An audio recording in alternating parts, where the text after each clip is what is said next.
우리 아이들이 들어올 때마다 얼마나 뿌듯한지 모릅니다. 우리 교회 미래 또 우리 앞날을 보는 것 같습니다. 우리 아이들을 위해서 또 우리 중고등부 학생들, 대학생들을 위해서 여러분 기도를 많이 해주시기 바랍니다. 우리 믿는 사람들은요 얼굴빛이 달라야 돼요. 오늘 아이들도 들어오니까 다들 앉아 계신 분들의 얼굴빛이 다르신 것 같아요. 훨씬 밝아 보이십니다. 그렇습니다. 우리 삶은 항상 우리 하나님을 믿는 성도들의 그 기쁨과 감사가 얼굴빛에 나타나야 돼요. 그런 얼굴빛이 어떤 얼굴빛인가? 오늘 이 모세를 보니까 얼굴에 광채가 났다고 하는데 그런 축복이 여러분의 삶 가운데 함께 하시기를 축원합니다. 우리 자매님 인사하시겠어요? 주 안에서 사람이라고 인사하시겠습니다. 우리 항상 마음 얼굴에 감사와 기쁜 밝은 그런 모습이 되시기를 기도하겠습니다. 사랑의 하나님 아버지, 저희들 때론 우리의 삶이 힘들고 어려울 수 있지만 또 그 가운데 역사하시는 하나님의 그 놀라운 손길을 증거하는 가운데 감사와 기쁨이 끊이지 않게 하여 주시고 그 하나님의 임재하심이 우리 얼굴빛에 항상 나타나게 하여 주시옵소서. 이 아침 말씀 전한 자와 듣는 자가 함께 은혜되게 하여 주옵시며 모든 말씀 예수 그리스도의 이름으로 기도드립니다. 아멘. 시내산에서 40일을 금식했던 모세의 얼굴은 어떤 얼굴이었냐? 초췌하고 거친 얼굴이 아니었어요. 오늘 29절에 보면 모세가 어떤 모습이었는지 나오죠. 모세가 그 증거의 두 판을 모세의 손에 들고 시내산에 내려오니 그 산에서 내려올 때 모세는 자기가 여호와의 말했음으로 말미암아 얼굴 피부에 광채가 나나 깨닫지 못하였더라. 얼굴 피부에 광채가 났다. 우리 여성도님들 아마 관심 있어 하실 것 같은데 광채가 나는 얼굴. 근데 왜 광채가 났다 그러죠? 여호와 하나님과 말하였기 때문에. 오늘 이 본문 바로 전에 보면요 하나님께서 모세에게 십계명을 풀어서 설명해 주신 그 내용이 나옵니다. 이방신을 섬기지 말라 하시면서 왜 그렇게 해야 되는지 자세하게 설명을 해 주셨어요. 안식일을 지키라 하시면서 1년에 3번은 꼭 하나님 앞에 와서 다 같이 제사를 드려야 된다 그렇게 말씀해 주시면서 그렇게 할 때는 주신 땅을 지켜주신다고까지 그렇게 약속하셨습니다. 이스라엘 사람들은요 애굽 사람이 종으로 1년 12달 쉬는 시간도 없이 태어나면서 죽을 때까지 일했던 사람들인데 이런 하나님의 말씀을 들으며 얼마나 신이 났을까 싶어요. 그렇죠? 일주일에 하루를 쉴 수 있게 된다. 또 하나님께 제사 드려 나갈 때는 하나님께서 다 책임져 주신다 하는 이런 말씀이 얼마나 힘이 되었을까 싶어요. 40일 동안 밤낮으로 모세가 했던 일은 바로 이 하나님이 주신 말씀을 돌판에 기록하는 일이었어요. 어떻게 그걸 이 말씀을 돌판에 기록했는지 저 자세한 설명은 나오지 않지만 아마 결코 쉬운 일은 아니었을 것 같습니다. 연장이나 제대로 있었을까 싶어요. 근데 오늘 본문 28절을 보면 여호와께서 언약의 말씀 그 십계명을 그 판들에 기록하셨더라 그렇게 나오는데 이건 하나님께서 기록하셨다는 말이 아니라 하나님께서 모세를 통해서 대필했다는 그런 뜻으로 읽으셔야 됩니다. 그 이유가 있어요. 원어에 보면은 그 주어가 확실치 않아요. 그래서 번역상에 조금 문제가 있습니다. 그래서 표준 새 번역 성경에 보면요 이 점을 고려해서 모세가 언약의 말씀을 기록했다 그렇게 정확하게 나옵니다. 그러니까 하나님께서 모세로 하여금 돌판을 준비하게 하시고 그 돌판에 십계명을 한자 한자 파괴하셨어요. 하나님이 주신 그 말씀을 파내가며 그 모세의 마음이 어떠했을까? 훗날 엠마오로 향했던 제자들이 예수님께서 그들에게 성경을 풀어주실 때 느꼈던 감격을 누가복음에 보면 이렇게 고백하죠. 그들이 서로 말하되 길에서 우리에게 말씀하시고 우리에게 성경을 풀어주실 때 우리 속에서 마음이 뜨겁지 아니하더냐 하고 아마 하나님께서요 그 십계명을 쫙 설명해 주실 때 모세의 마음도 가슴도요 이렇게 뜨거워지지 아니었을까 싶어요. 자 이렇게 열심히 40일 동안 하나님의 말씀을 준비하니까 얼굴에 광채가 난다. 그 가운데 사람들에게 내려가는데 막상 이 말씀을 전하려고 하니까 문제가 생깁니다. 사람들이 모세의 얼굴 피부의 광채를 보고 두려워했다 그렇게 나와요. 그러나 모세는 그들에게 하나님의 말씀을 그대로 선포하게 됩니다. 우리가 하나님의 말씀을 그대로 선포하는 일이요, 때로는 우리가 이게 쉽지 않게 돼요. 어느 한순간 나도 모르게 내 생각, 내 판단, 내 감정이 앞설 때가 있어서 그렇습니다. 사실 오늘 이 본문 말씀은요, 모세가 십계명을 두 번째 받은 내용이 됩니다. 모세가 십계명을 처음 받을 때는요, 출애굽기 32장에 나오는데 하나님께서 그 십계명을 직접 돌판에 파서 모세에게 선물로 주셨습니다. 그래서 모세에게 이거 들고 내려가서 이스라엘 족속에게, 자손에게 주라, 그렇게 명령하시게 돼요. 근데 모세가 그 돌판을 가지고 내려오다 보니까 아니 이스라엘 자손들이 산 아래서 금송아지에게 절을 하고 뭐 춤을 추고 난리가 난 거예요. 그래서 모세가 이스라엘 족속을 향해서 이 하나님의 말씀을 받을 자격이 없다 해서 그 돌판을 그만 그 산 위에서 아래로 집어 던지게 됩니다. 상상이 가세요? 그 돌판이 땅에 떨어져서 팍 깨져서 부서지는 모습 상상이 갑니다. 제가 아는 중고등부 전도사님 한 분 계시는데 이분이 지금은 참 마음이 유순해지셨어요. 근데 젊었을 때는 정말 아주 불같은 성격이셨어요. 그래서 학생들에게 막 말씀을 하는데 이 애들이 바뀌질 않는 거예요. 근데 한 번은 막 말씀을 전하시니 뒤에 있는 애들이 막 놀고 있는 거예요. 그래서 갖고 있던 성경을 들어서 이 말씀으로 해가지고 던졌어요. 그 아이가 가서 맞았다고. 여러분 조심하세요. 혹시 제가 또 성경을. 근데 그분이 이제 지나고 나서 말씀, 참 후회된다고. 옛날에 그렇게 했던 게. 네, 그렇죠.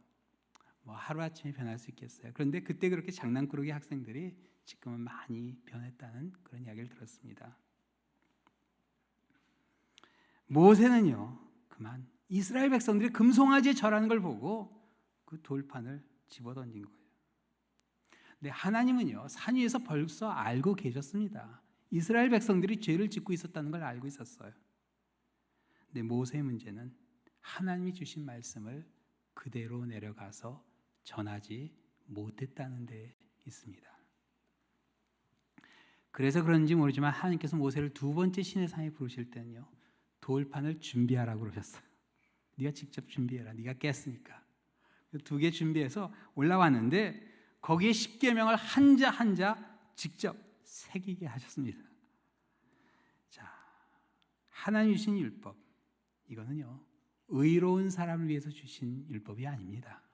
이 말씀은요, 의인들을 위해서, 완벽한 사람을 위해서 성경을 주신 거 아니에요. 하나님의 말씀 마치 교통 표지판과 같아요. 운전하다 보면 네모색 하얀색 교통 표지판이 보이죠. 그게 뭐죠? 속도죠. 네, 법정 속도예요. 그건 어떤 사람들이 필요한 거죠? 빨리 다니시는 분들이 필요한 거죠. 그거 그냥 무시하고 다니면 티켓 받습니다. 마찬가지예요. 하나님께서요, 이 말씀을 우리에게 주신 것은 바로 이 말씀이 필요한 사람들에게 이 말씀을 주시기 위해서요. 하나님 외에 다른 신을 섬기는 사람에게 십계명이 필요하죠. 우상에게 절하려 하는 사람에게 필요한 말씀입니다. 하나님의 이름을 망령되이 일컫는 사람들에게 이 계명이 필요해요. 일용할 양식 다 책임져 주시겠다고 그러는데 그거 믿지 못하고 욕심내는 사람에게 이 말씀이 필요합니다. 부모님을 공경하지 않는 사람에게 필요한 말씀이에요. 사람을 죽이고 싶을 만치 분노와 증오가 가득한 사람에게 더없이 필요한 말씀입니다.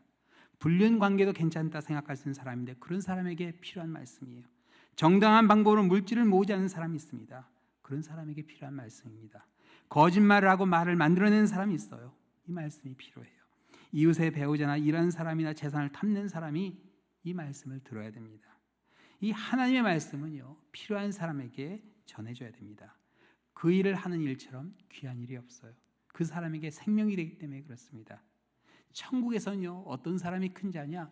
바로 말씀이 필요한 사람에게 말씀을 전해주는 사람이 큰 사람이에요.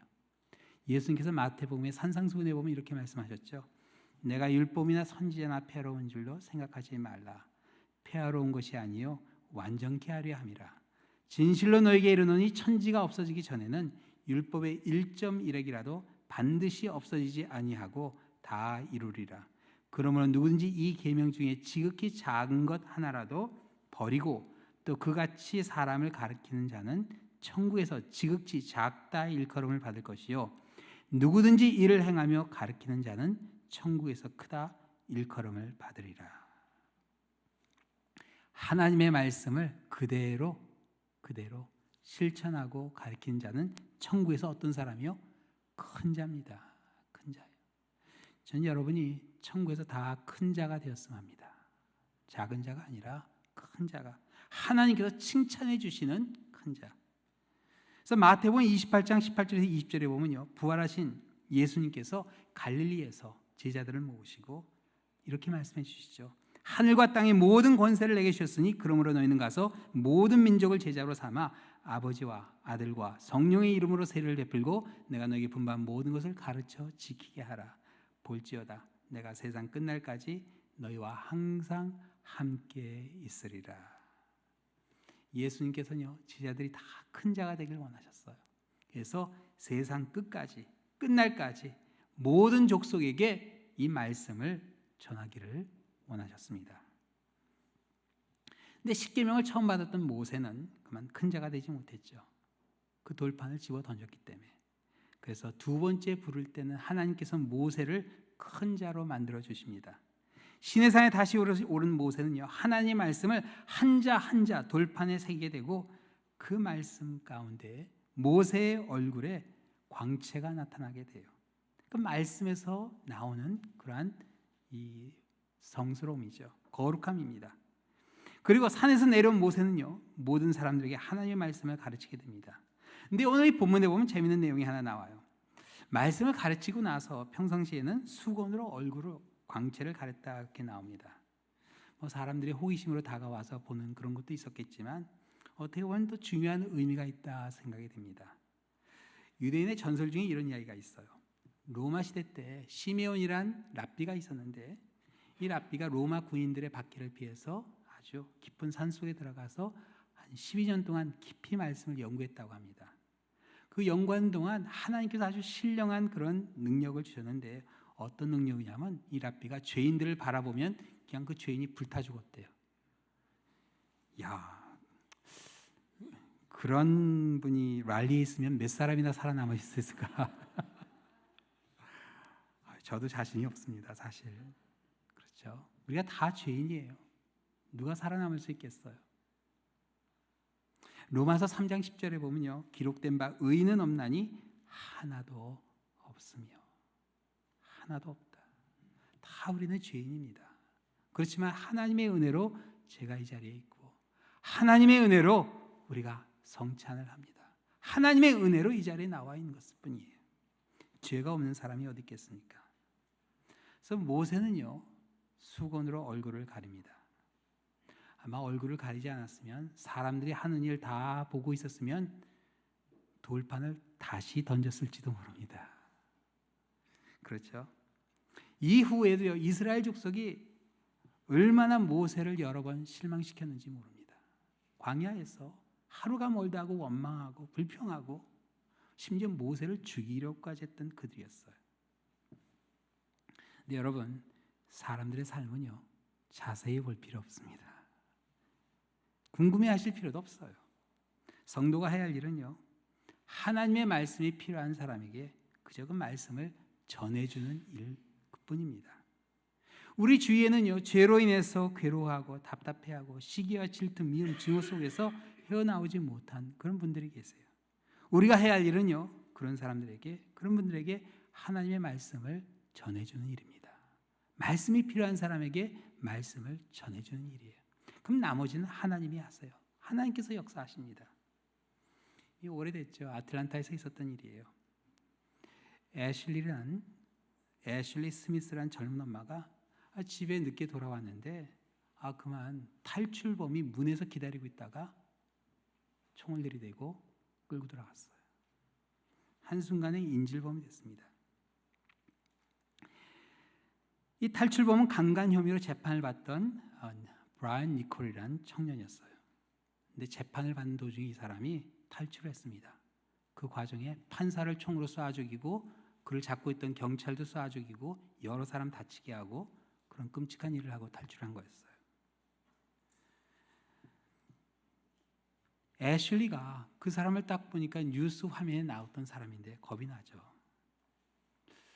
근데 같이 이렇게 쭉 있는데 이제 밤을 새게 돼요. 뭐 어떻게 할 수가 없어서 그럼 내가 그냥 책이라도 읽으면 되겠냐 했더니 그 브라이언이라는 청년이 그럼 책을 읽으라고. 그래서 그때 마침 가지고 있었던 책이 목적이 이끄는 삶, 릭 워런 목사님이 저술한 그 책이었어요. 그때 한창 이제 사람들이 그 책을 교회마다 많이 읽고 있던 그런 때였어요. 근데 그날 읽은 게 33과였다고 합니다. 그래서 진실한 종의 행동 지침 그 주제였는데 그걸 이렇게 읽다가 자기도 모르게 이 애슐리 이분이 그냥 소리내서 읽은 거예요. 그래서 제목을 읽고 마가복음 10장 43절 말씀 너희 중에 그렇지 않을지니 너희 중에 누구든지 크고자 하는 자는 너희를 섬기는 자가 되고 또 마태복음 7장 10절 그들은 열매로 그들을 알지니 가시나무에서 포도를 또는 엉겅퀴에서 무화과를 따겠느냐. 그리고 책을 쭉 읽어 내려가는데 어느 한순간 이 브라운이라는 청년이 잠깐만 그 부분 좀 다시 읽어줄 수 있냐고 그러더래요. 그러면서 어떤 얘기를 하냐면 나는 정말 이런 집에서 며칠만 살아봤으면 한이 없겠다고. 이 얘기를 들어보니까 너무나 불행하게 자란 그런 청년이었어요. 배가 고프다고 그래서 이 애슐리 이분이 인질인데 팬케이크를 구워줘서 같이 먹었어요. 먹고 있는데 이 청년이 그래요. 난 이제 사람도 죽이고 난 이제 희망이 없다고. 그러니까 이 애슐리가 그렇게 얘기해 줬어요. 아니 희망이 없을 수 없다고. 감옥에 갈지 모르지만 설사 거기서 못 나올지 모르지만 그 감옥에 가면은 아마 하나님의 말씀이 필요한 사람들이 많이 있을 텐데 그 사람들에게 말씀을 전해주면 되지 않냐고. 아침이 됐습니다. 이 브라이언이 그냥 풀어줬어요. 그냥 나가라고. 그 딸을 픽업해야 되는데 그 딸 가서 데리고 가라고 풀어주고 경찰이 출동해서 와서 그냥 잡혀갔습니다. 여러분, 하나님의 말씀이 필요한 사람에게 말씀을 전해주는 일. 때로는 우리가 그런 판단할 수 있어요. 이 사람들은 말씀이 필요 없는 사람들. 근데 그게 아니에요. 정죄할 필요 없습니다. 화를 낼 필요 없어요. 정의의식 절대로 아닙니다. 우린 그저 하나님께서 전하라 하신 말씀만 전해주면 됩니다. 우리 오늘 이제 단기 선교팀 베트남에 가는데 우리 선교팀이 가서 말씀만 전하고 왔으면 합니다. 우리 베트남에 하나님의 말씀이 필요한 사람들에게 말씀을 전해주는 사역. 그 사역을 하고 돌아오실 때 아마 우리 돌아오는 우리 선교팀 팀원들 한 사람 한 사람의 얼굴이 모세와 같이 광채가 내리라 확신합니다. 말씀을 전할 때 하나님께서 우리의 얼굴에 빛을 주세요. 이사야서 60장 말씀이죠. 일어나라 빛을 발하라 이는 내 빛이 이르렀고 여호와의 영광이 내게 임하였음이라. 보라 어두움이 땅을 덮을 것이며 캄캄함이 만민을 가르려니와 오직 여호와께서 내 위에 임할 것이고요 그의 영광이 내 위에 나타나려니 나라들은 내 빛으로 왕들은 비치는 내 광명으로 나아오리라. 여러분 우리가 살고 있는 세상은요 정말 점점 더 어두워져요. 벌써 이번 주에 다시 총격 사건 나는 걸 보면은 이게 법으로 해결될 수 있는 일이 아니라 그런 생각이 듭니다. 이걸 어떻게 해야 되는가? 정말 하나님의 말씀이 절실히 필요한 때입니다.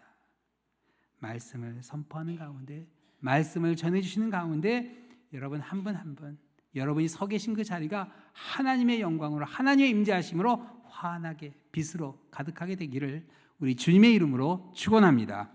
기도하시겠습니다. 사랑의 하나님 아버지, 우리가 살고 있는 세상은 점점 더 어두워집니다. 죄가 만연해지는 이 세상, 사람들이 죽고 죽이는 이 아픔 가운데 저희들 주님의 빛을 발하게 하여 주시옵소서.